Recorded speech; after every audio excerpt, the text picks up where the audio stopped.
경술국치. 지난달 8월 29일은 우리나라가 역사상 처음으로 일본에 의해 강제로 한일병합 조약을 체결하며 국권을 상실한 치욕스러운 날, 경술국치 110주년을 맞게 된 날이었는데요. 한국과 일본 사이에 진실된 역사를 전 세계에 앞장서서 알리고 있는 대표적인 인물이죠. 서경덕 교수팀에서는 지난해 한국어와 영어로 3분짜리의 짧지만 임팩트가 강한 영상을 만들어 화제를 모았었는데, 이번에는 일본어 버전으로 준비한 이 영상을 공개해 많은 호응을 얻고 있습니다. 경술국치 110주년을 맞아 공개된 아베의 거짓말이라는 제목의 영상을 통해 서경덕 교수팀은 아베 총리의 3가지 거짓말에 대해 지적하고 있는데, 그 첫 번째는 일본의 조선인 강제동원에 관련된 부분으로 특히 아베 총리가 징용공이라는 표현 대신에 옛 한반도 출신의 노동자 문제라고 발언했던 점에 대해 반론하고 있습니다. 두 번째 거짓말은 바로 위안부와 관련된 것으로, 아베 총리는 이에 대해 일본이 국가적인 차원에서 위안소를 설치해 성노예로 삼았다는 근거도 없는 주장이 세계에 퍼지고 있다고 발언한 바 있습니다. 마지막 세 번째 거짓말은 침략 역사에 관한 것으로, 아베 총리는 일본 역사를 침략의 역사로 보는 시각에 대해 해당 학계에서 침략이라는 정의는 분명하게 정해져 있지 않았다며 반박하는 증거를 나열했습니다. 이러한 아베 총리의 3가지 거짓말에 대해 반박하는 내용을 다루고 있는 서경덕 교수팀의 이번 영상은 일본어로 공개된 만큼 타겟층이 바로 일본인들로, 일본 정부에서 전달하고 있는 일방적인 이야기에 진실을 보기 어려운 일본 사람들에게 정확한 역사를 알려주고자 하는 취지로 진행됐고, 공개 후 누리꾼들의 다양한 댓글이 달렸다고 합니다. 일부 누리꾼은 댓글로 3분짜리 짧은 이 영상이야말로 근거도 없는 잘못된 주장이라고 언급한 반면, 또 다른 일부 누리꾼들은 형식적인 금전적 사과 외에도 일본 정부의 진심이 담긴 사과가 절대적으로 필요하다며 해당 동영상의 내용에 전폭적으로 지지하기도 했습니다.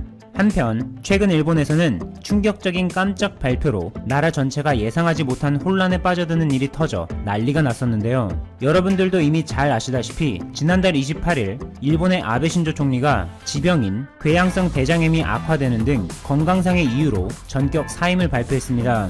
당시 도쿄 주식시장의 경우 니케이 평균 주가가 장중에 한때 2.65% 하락하는 등 아베 신조 총리의 사임을 우려하는 심리가 크게 작용하며 일본 증시에 적지 않은 영향을 미쳤고, 결국 아베 총리는 건강 이상을 이유로 총리직 전격 사임을 발표한 것인데, 현재 아베 총리의 자민당 총재 임기가 1년여 남짓 남아있어 혼란을 잠재우고자 다음 달 중에는 차기 총재가 결정되고 새로운 내각도 조만간 발족할 전망이 나옵니다.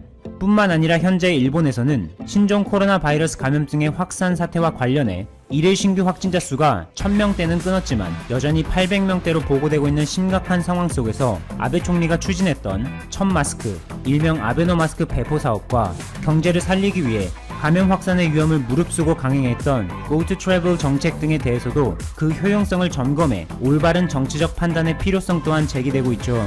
그런데 최근 한국에서는 아베 총리의 사임 소식과 관련해 상당히 충격적인 이야기가 등장해 세간의 이목을 끌었는데, KBS 1TV에서 지난달 30일 일요일에 방송된 의료진단 라이브라는 프로그램에는 세종대 교양학부의 호사카 유지 교수가 출연해 이렇게 말했습니다. 아베 총리가 17살 때부터 지병으로 궤양성 대장염을 앓고 있어 아픈 것은 어느 정도 사실이지만, 이번에 전격 사임한 것은 건강상의 이유보다는 다른 정치적인 이유가 있을 것으로 보인다. 코로나19 사태의 대응 실패와 스캔들의 문제 등 복합적인 이유로 지지율이 계속 하락하고 있는 가운데, 특히 검찰 측에 있던 일명 아베 정권의 방패막이가 사라지면서 이제는 피하기 어려운 법적인 문제들로 인해 엄청난 질타가 쏟아지게 될 것이고, 자연스럽게 지지율도 바닥을 쳐 그 다음 선거에서 자민당이 참패를 당하는 수순인데, 이를 피하고자 표면적으로는 건강상의 이유를 들어 전격 사임하는 것으로 분석된다. 물론 이러한 분석은 개인의 의견으로 사실과는 다른 부분이 있을지도 모릅니다만, 모든 상황을 모아놓고 살펴보면 정황상 충분히 있을 법한 이야기로 이러한 분석만으로도 정말 충격적이지 않을 수 없습니다. 현재 일본의 후임 총리 후보는 3명으로 압축되고 있는 상황인데, 먼저 반아베 선봉장이면서 기존의 일본 정부와는 다르게 한국과 좋은 관계를 구축할 수 있는 이시바 시게루 전 자민당 간사장이 있죠. 이시바 시게루는 특히 한국과 매년 부딪히며 논란이 되고 있는 이슈인 야스쿠니 신사 참배 문제를 해결하기 위해 14명의 A급 전범들을 아예 분리해 다른 곳으로 옮겨버릴 계획이 있어 그 부분에 대해서는 한국과 긍정적으로 잘 대화해 볼 수 있을 것 같다는 생각이 들게끔 하고 있죠. 그 다음 후보로는 기시다 후미오 자민당 정조 회장이 있는데 아베가 점 찍어 넣은 후계자로 사실상 뒤에서 아베에게 컨트롤 당할 수도 있어 한국과 일본의 관계 개선 차원에서는 의문점이 많다는 평가가 나오죠. 마지막으로 스가 요시히데 관방장관이 있는데 현재까지 일본 정부의 대변인으로서 아베 총리의 입 역할을 해온 인물로 일본 언론 요미우리 신문의 보도에 따르면 자민당 총재 선거를 앞두고 최근 포스트 아베로 급부상하고 있는 인물이 있으니 바로 스가 요시히데 관방장관입니다. 한편 외신에서는 아베의 후임 총리에 대해 한일 관계를 개선할 것으로 전망하고 있는데 그 예로 미국 언론 뉴욕타임즈에서는 지난달 29일 일본의 다음 총리는 과거사로 불편해진 한국과의 관계를 보다 개선하기 위해 노력하며 한일 협력을 통해 공동이익을 함께 추구하고 코로나19 사태 대응, 경기 활성화, 올림픽 개최 등 앞에 펼쳐져 있는 엄청난 도전들을 하나하나 해결해 나가야 한다고 보도한 바 있습니다. 일본 언론 역시 차기 정권에 대해 아베 내각과는 다른 방향으로 특히 경제 측면에서 아베노믹스 경제정책을 따르지 않을 것으로 보는데 일본 니혼 게이자이 신문의 보도에 따르면 아베 총리의 사임 표명이 해외 시장에 엄청난 충격을 안기며 해외 투자자들을 떠나게 만들었죠. 미국의 어느 자산운용사는 지난 2012년 아베 정권이 재집권하면서 일본 기업에 소수 주주로 투자하며 큰 혜택을 받아왔는데 차기 총리는 아베의 경제정책과는 다른 방향으로 갈 가능성이 매우 높아 이제는 해외 투자자들이 상승 동력을 잃은 일본 증시에 대해 관심이 낮아져 빠지고 여전히 매력적인 한국 증시에 갈아타는 경향을 보여주고 있죠. 이와 같이 일본은 현재 아베 총리의 사임을 계기로 모래 위에 지은 누대와 전각, 사상 누각처럼 기초가 너무나도 약해 오래 가지 못하는 실정에 놓인 가운데 한국에서는 앞서 언급했던 서경덕 교수팀의 유튜브 영상을 통한 진실된 역사 알리기뿐만 아니라 경제적인 면에서 한국의 힘을 여과 없이 보여주고 있어 주변의 이목을 끌고 있습니다. 몇 가지 예를 들어보자면 한국의 대표 글로벌 기업 삼성전자의 경우 드디어 세계 최대 규모의 반도체 공장인 평택 E라인 가동을 시작했죠.